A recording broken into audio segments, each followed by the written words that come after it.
Then he looked in the eyes of Melian, who spoke not, and he bade farewell to Luthien to Nuviel, and bowing before Thingol and Melian, he put aside the guards about him, and departed from Menegroth alone. Then at last Melian spoke, and she said to Thingol, "O king, you have devised cunning counsel, but if my eyes have not lost their sight, it is ill for you whether Beren fail in his errand or achieve it. For you have doomed either your daughter or yourself, and now is Doriath drawn within the fate of a mightier realm." But Thingol answered, "I sell not to elves or men those whom I love and cherish above all treasure. And if there were hope or fear that Beren should come ever back alive to Menegroth, he should not have looked again upon the light of heaven, though I had sworn it." But Luthien was silent, and from that hour she sang not again in Doriath. A brooding silence fell upon the woods, and the shadows lengthened in the kingdom of Thingol. It is told in the Lay of Luthien that Beren passed through Doriath unhindered, and came at length to the region of the twilight meres and the fens of Sirion. And leaving Thingol's land, he climbed the hills above the falls of Sirion, where the river plunged underground with great noise. Thence he looked westward, and through the mist and rains that lay upon the hills, he saw Talath Dirnan, the guarded plain, stretching between Sirion and Narog. And beyond he descried afar the highlands of Tower en Faroth, that rose above Nargothrond, and being destitute without hope or counsel, he turned his feet thither. Upon all that plain the elves of Nargothrond kept unceasing watch, and every hill upon its borders was crowned with hidden towers, and through all its woods and fields archers ranged secretly and with great craft. Their arrows were sure and deadly, and nothing crept there against their will. Therefore, ere Beren had come far upon his road, they were aware of him, and his death was nigh. But knowing his danger, he held ever aloft the ring of Felagund, and though he saw no living thing, because of the stealth of the hunters, he felt that he was watched, and he cried often aloud, "I am Beren, son of Barahir, friend of Felagund. Take me to the king." Therefore the hunters slew him not, but assembling, they waylaid him and commanded him to halt. But seeing the ring, they bowed before him, though he was in evil plight, wild and wayworn, and they led him northward and westward, going by night lest their paths should be revealed. For at that time there was no ford or bridge over the torrent of Narog before the gates of Nargothrond. But further to the north, where Ginglith joined Narog, the flood was less, and crossing there and turning again southward, the elves led Beren under the light of the moon to the dark gates of their hidden halls. Thus Beren came before King Finrod Felagund, and Felagund knew him, needing no ring to remind him of the kin of Beor and of Barahir. Behind closed doors they sat, and Beren told of the death of Barahir, and of all that had befallen him in Doriath, and he wept, recalling Luthien and their joy together. But Felagund heard his tale in wonder and disquiet, and he knew that the oath he had sworn was come upon him for his death, as long before he had foretold to Galadriel.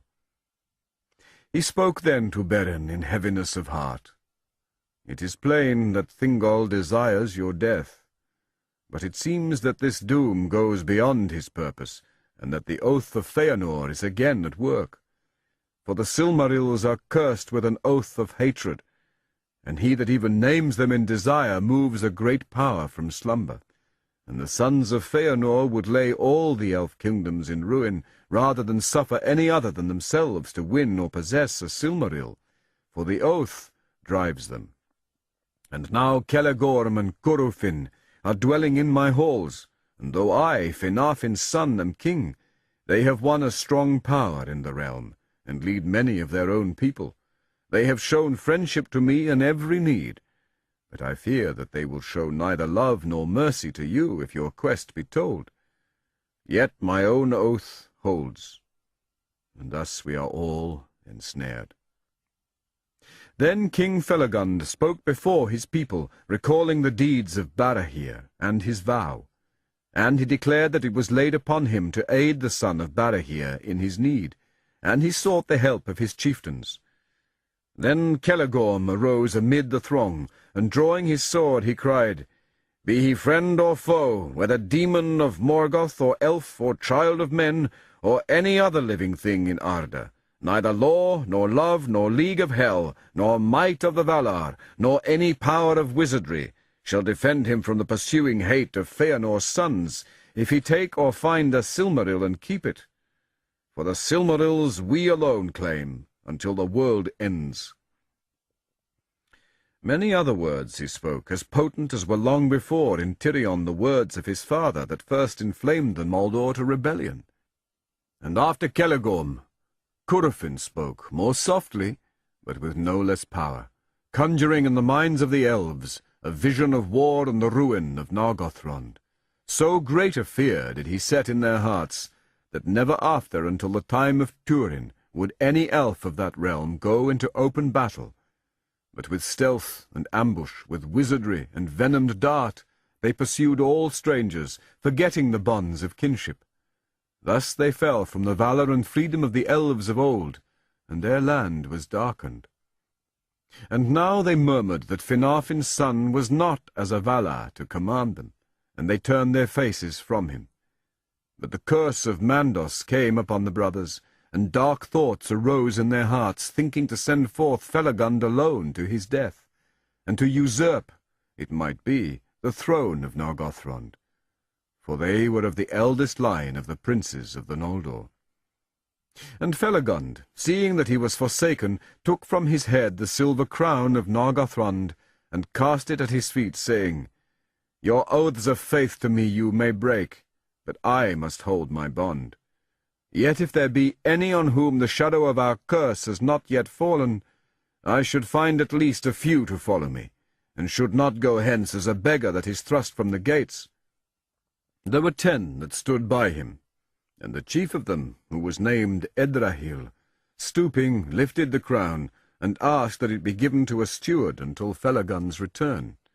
"For you remain my king and theirs," he said, "whatever betide." Then Felagund gave the crown of Nargothrond to Orodreth his brother to govern in his stead, and Celegorm and Curufin said nothing, but they smiled and went from the halls. On an evening of autumn, Felagund and Beren set out from Nargothrond with their 10 companions, and they journeyed beside Narog to his source in the falls of Ivlin. Beneath the shadowy mountains they came upon a company of orcs, and slew them all in their camp by night, and they took their gear and their weapons. By the arts of Felagund their own forms and faces were changed into the likeness of orcs, and thus disguised they came far upon their northward road, and ventured into the western pass between Ered-Wethrin and the highlands of Taur Nufuin. But Sauron in his tower was ware of them, and doubt took him, for they went in haste, and stayed not to report their deeds, as were commanded to all the servants of Morgoth that passed that way. Therefore he sent to waylay them, and bring them before him.